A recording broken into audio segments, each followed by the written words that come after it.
बंडा निकलल, बोली धान तो संडा निकलल, अब बोली आलू तो बंडा निकलल। प्रमोद भी हम तो उम्मीद के साथ हालनी, लेकिन देखली तो तोहरियो माथिन धोबियो नाच के लवंडा निकलल। तो सोचना पड़ता है प्रमोद भैया और हम नाबालिग है, सबको प्रेम मोहब्बत है, आशीर्वाद है।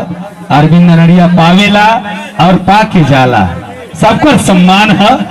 आज ये महफिल में और तमाम माता बहने हैं। और अजीत भैया संजय मिजाज में तो हमारे वीडियो मत बनावा, नहीं तो मेहरारू देखी तो घर थपड़ा मार के भगा दी, बेलना से मारे, क्या मतलब है? ऐसा वीडियो मत बनाओ।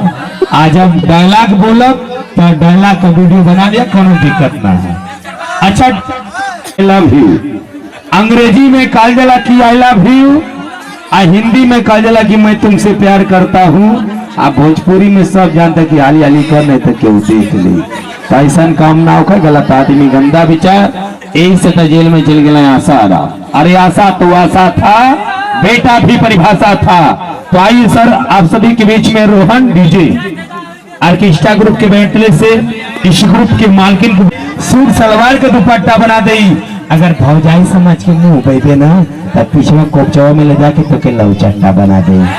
तो सोचना पड़ता है बाबू, ये सब काल्पनिक चीज है। अरे सर अगले पौधान में प्यारी